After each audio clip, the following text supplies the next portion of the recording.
tigre marino. Henry S. Whitehead. Audiocuento editado por Juan Pablo Flores Montaño. Para Cuentos Extraños.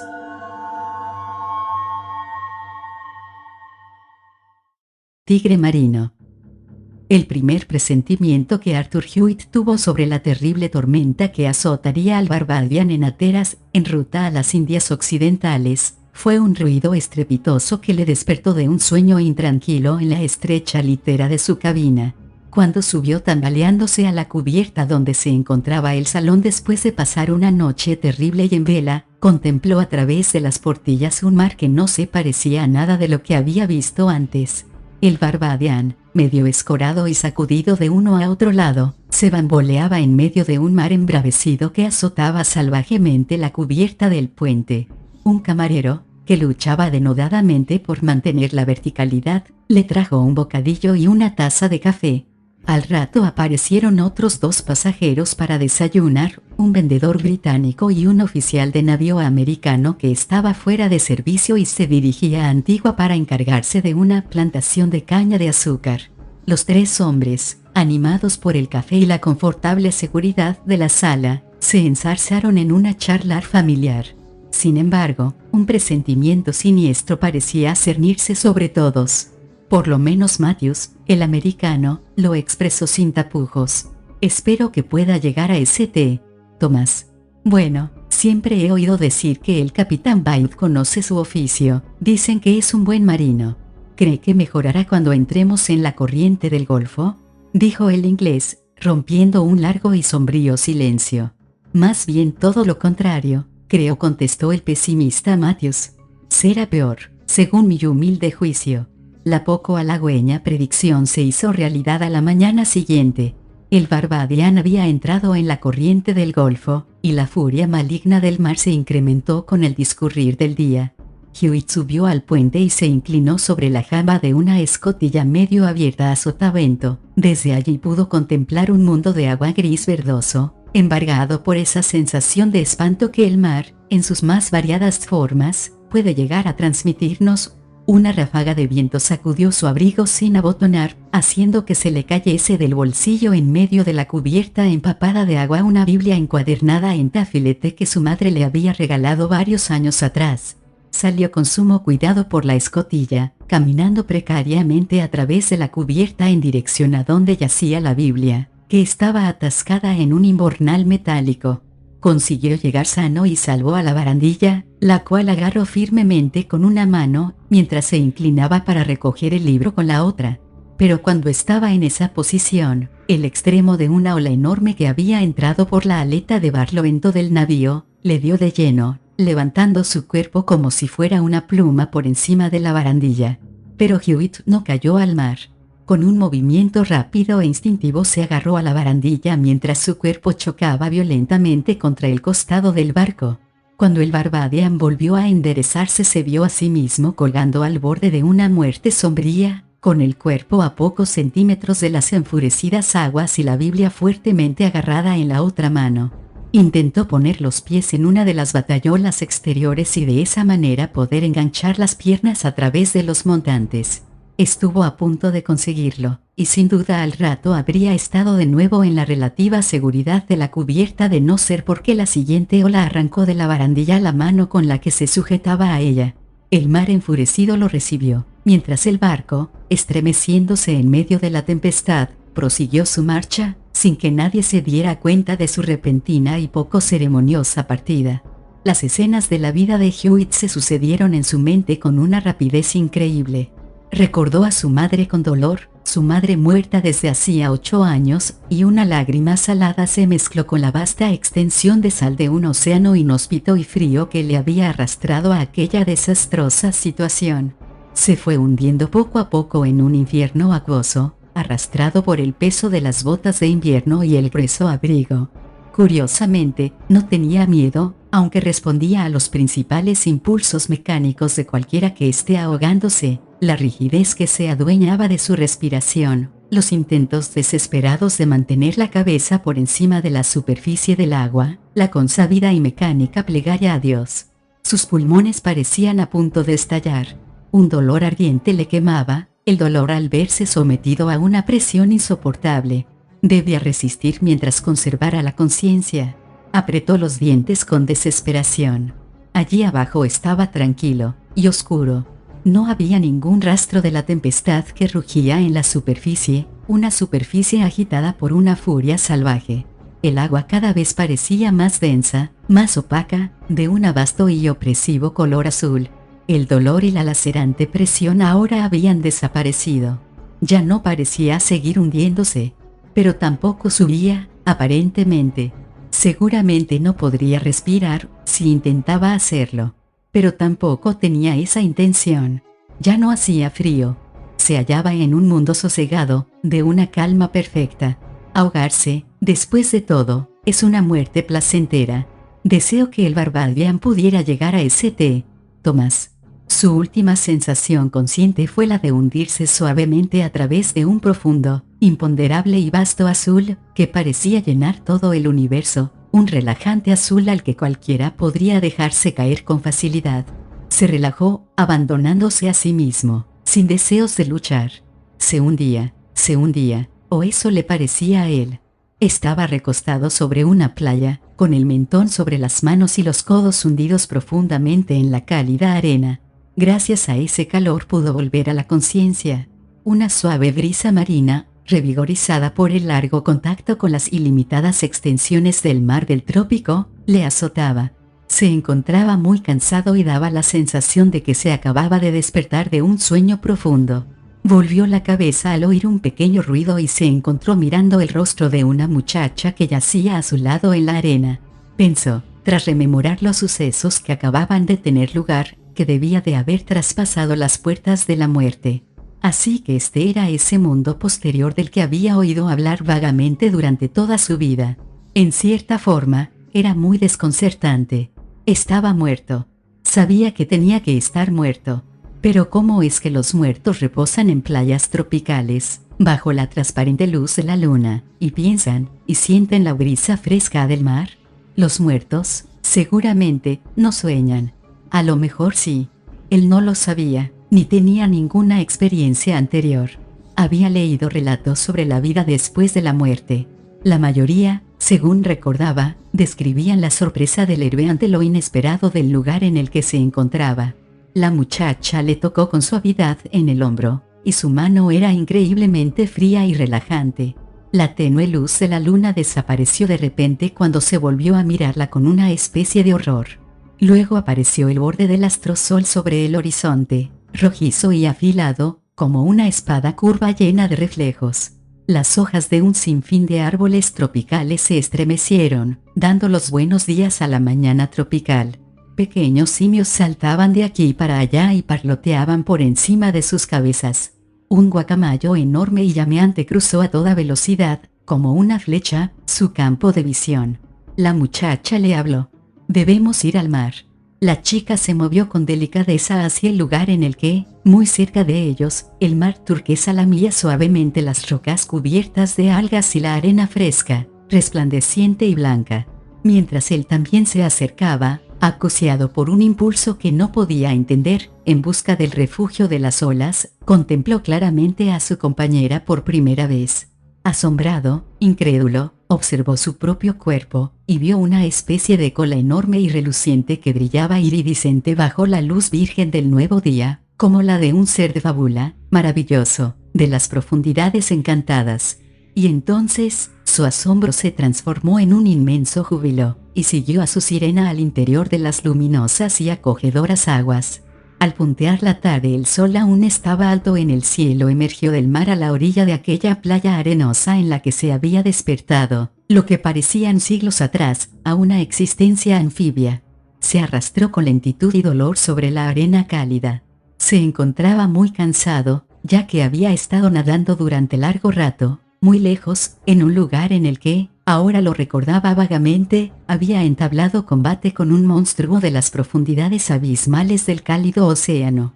Su compañera que, durante todas estas largas y difusas eras, había sido muy querida para él, se había ido.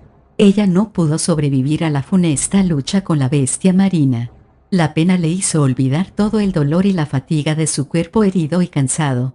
pero había conseguido vengarse. Al lado del cuerpo de ella yacía el de la horrible bestia marina, una especie de crustáceo al que había conseguido vencer tras una lucha titánica. Por fin podía descansar, tendido boca abajo sobre la arena blanda y calentada por el sol. La luz inalterable y brillante del astro le molestaba, y comenzó a moverse con impaciencia. También podía oír un vago murmullo que le perturbaba. Decidió, cansinamente, cambiar de lugar y trasladarse bajo las sombras de un bosquecillo de palmeras. Se volvió, lenta y dolorosamente. Entonces la luz del sol le dio de lleno en los ojos, deslumbrándole, pues ya se había adaptado a las tinieblas gélidas de las profundidades marinas, y mientras se arrastraba hacia la sombra de las palmeras se llevó una mano a la frente. Aquel murmullo desagradable tomó forma de repente y se hizo inteligible. De alguna manera le resultaba familiar, como el de unas voces humanas. Bajó la mano, con asombro y malestar, y se encontró a sí mismo mirando una bombilla eléctrica. Bajo su resplandor pudo ver a 3 hombres sentados en un sofá de cuero. Se irguió, todavía dolorido, pues seguía sintiéndose muy cansado después de aquel terrible combate, y les observó. Primero fijó su aturdida mirada en Matthews, que se encontraba en el medio y musitaba una serie de palabras incoherentes. El hombre que estaba sentado en un extremo del sofá se levantó apresuradamente y se acercó a él. Reconoció a Egeman, el doctor del Barbadian. Ya despierta, ¿eh? Se trataba de la voz apresurada de Egeman. El doctor puso una mano sobre el pulso de Hewitt. Lo conseguirá, añadió confiado. Matthews estaba al lado del médico. Hewitt podía ver las lentes del vendedor sobresaliendo por encima del hombro de Matthews. Este decía: entramos en la corriente del Golfo ayer, y el sol se había ido. Apenas oímos el grito. El viejo Byrd merece la medalla de salvamento por haber conseguido rescatarle. Creíamos que no iba a salir de esta. Un poco tocado pero tan fresco como la lluvia, añadió el inglés, animoso. En 1 o 2 días podrá valerse por sí mismo, dijo el doctor. De momento, es mejor que descanse. Hewitt asintió. No quería hablar. Tenía demasiadas cosas en la cabeza.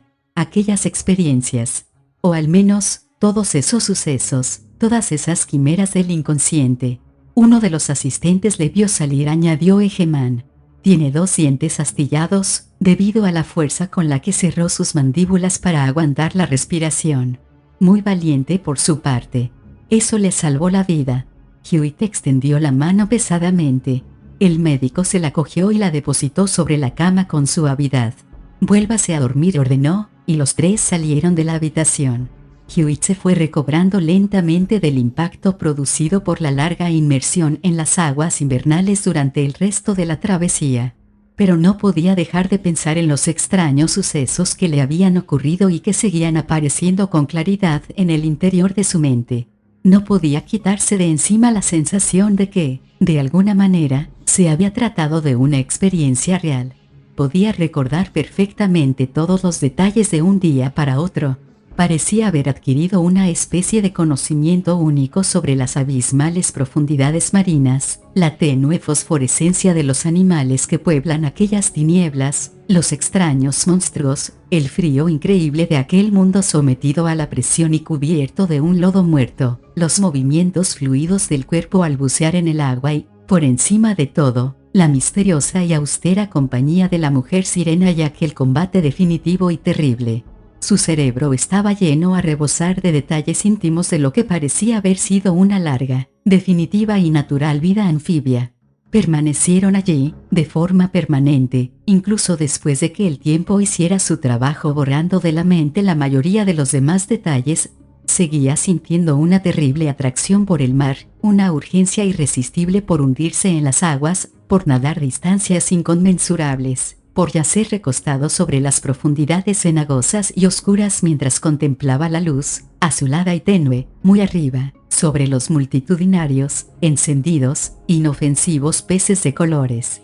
Y, aún más, entre toda aquella urgencia por encontrarle un sentido, surgía un deseo básico y medio enterrado de escapar, de desgarrar, de romper algo, una sensación persistente, curiosa, inexplicable, repleta de nuevos instintos, que perturbaban su mente cuando se permitía profundizar en ellos.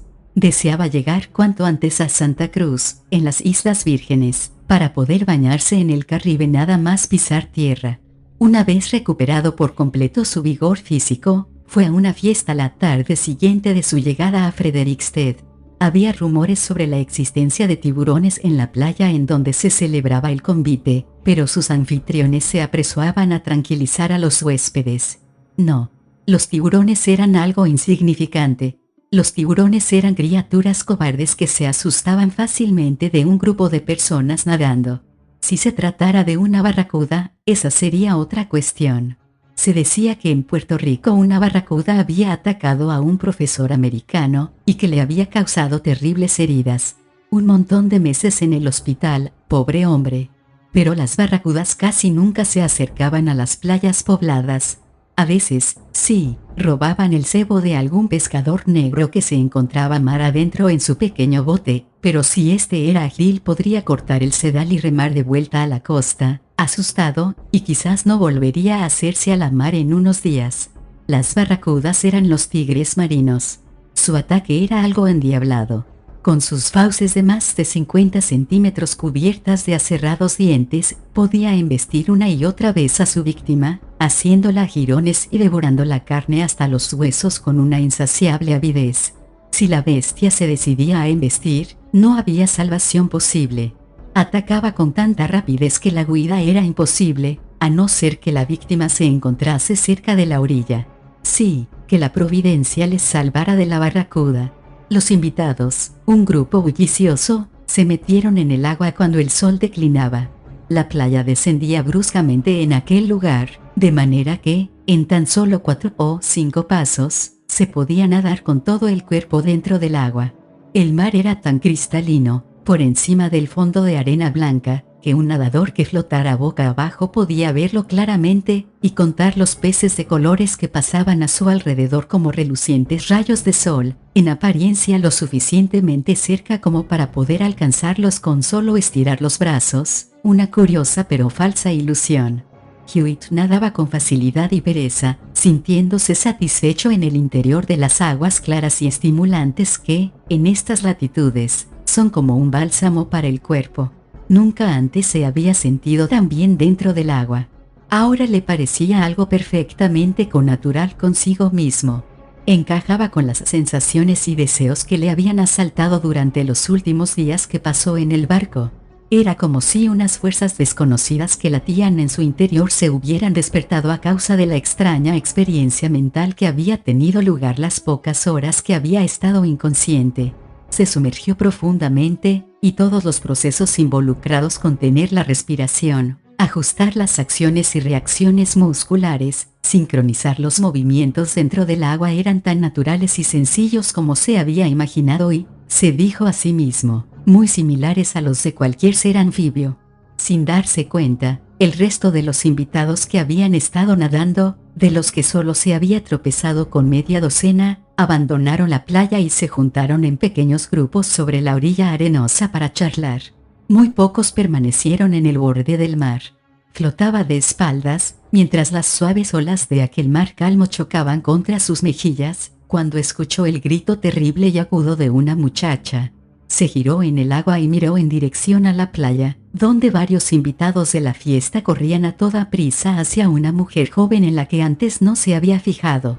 La muchacha era una de las que se había quedado al borde del mar y, mientras miraba, vio que un montón de manos se extendían hacia ella, arrastrándola hasta la arena, y también pudo ver una pequeña mancha rosada de sangre fresca alrededor del sitio en el que había salido del mar. Algo pareció saltar dentro de su cerebro. Le invadió ese atávico, terrible sentido de la lucha, y un deseo incontrolable por desgarrar y romper. Embargado por aquella sensación primitiva, extraña y salvaje, se revolvió bruscamente y buceó en dirección a una temblorosa sombra gris que acababa de pasar. Una barracuda inmensa aminoró su marcha y se dio media vuelta para embestir a su segunda víctima de la noche. Hewitt se lanzó en picado hacia abajo como una plumada, exultante. Un rato después, el grupo que estaba en playa desvió su atención de la muchacha cuyo pie había sido cruelmente desgarrado por las fauces del tigre marino, y dirigió su mirada a un ser furioso y batiente, que surgió a través de la tranquila superficie del mar a unos 30 metros de distancia de la playa, agitándose furiosamente en las espumosas aguas durante unos segundos, y desapareciendo luego en medio de la burbujeante espuma. Un médico joven de la armada, quemado por el sol, vendaba el pie de la muchacha, pero los demás, asombrados, silenciosos y estupefactos, miraban con atención la superficie del mar en busca de alguna otra señal de la titánica lucha. ¿Qué es eso? ¿Qué puede ser eso? Las preguntas iban de boca en boca. La barracuda surgió de nuevo, esta vez a 10 metros de la playa, y Hewitt estaba firmemente sujeto a la espalda de color gris acero del animal, con las manos abrazando férreamente aquellas terribles fauces y los músculos tensos a causa del tremendo esfuerzo. Hombre y pez continuaron luchando de un lado para otro, hacia adelante, hacia atrás y hacia los lados, moviéndose como si fueran un mismo ser, abrazados el uno al otro, sumergiéndose, nadando y agitándose, suscitando el asombro de los que miraban, confusos e intrigados, desde el borde de la playa. Y siempre, arremetiendo con los puños, los pies o las rodillas, arriba, abajo, pero sin soltar jamás esa presa mortal, ya fuera en la superficie burbujeante o en las tranquilas profundidades. Hewitt forzaba a aquel demonio en dirección a la playa. Cuando emergieron de las aguas por cuarta vez, ambos, revolcándose una y otra vez sobre las arenas de los bajíos, llegaron a la playa, y Hewitt, haciendo pie, de un fuerte tirón, cogió al tigre marino en sus manos y con un poderoso movimiento que dobló la cabeza de acero y las crueles fauces sobre la rígida cola de la bestia, rompió la columna vertebral del gigante asesino y luego arrojó a la barracuda sobre la arena donde yació deshecha y rota mientras la vida se le escapaba en súbitas convulsiones. Hewitt respiró profundamente varias veces, y el ansia asesina desapareció. Ese extraño impulso parecía satisfecho tras su victorioso combate. Los invitados de la fiesta se aproximaron a él. No parecía que hubiera mucho por decir. Uno de los hombres empujó suavemente con el pie el cuerpo de la barracuda. Hewitt levantó los ojos y miró a la muchacha, que ahora estaba erguida, con la ayuda del doctor de la armada, y el pie vendado. Miró a Hewitt y sus ojos azules se llenaron de asombro. La brisa fresca agitó sus cabellos cobrizos, ahora sueltos tras quitarse el gorro de baño. Haciendo caso omiso de las exclamaciones de admiración y asombro que pronunciaban el resto de los invitados a la fiesta, Hewitt la miró, turbado, vencido, sintiéndose repentinamente cansado. Pues, maravilla de las maravillas, apoyada en el hombro del solícito doctor de la armada, se erguía frente a él la encarnación exacta de su compañera acuática, aquella extraña y seductora criatura que le había acompañado en su experiencia inconsciente, en su extraordinario sueño. Volvió a respirar profundamente para tranquilizarse. Ahora comenzó a oír los comentarios de los invitados a través de su nublada conciencia, y por fin se tranquilizó del todo. Se acercó a la muchacha herida, intentando musitar alguna expresión de simpatía ahora que su mente empezaba a aclararse. De pronto, los invitados guardaron silencio, como si se sintieran espectadores de algún drama inexplicable, sutil y vago, pero que aún no había llegado a su desenlace, a un final apropiado. «Espero que no la haya herido seriamente», fue todo lo que Hewitt pudo decir. La muchacha no le respondió ni una palabra, pero siguió mirándole fijamente a los ojos, y Hewitt supo que se encontraba en el comienzo de su verdadera vida.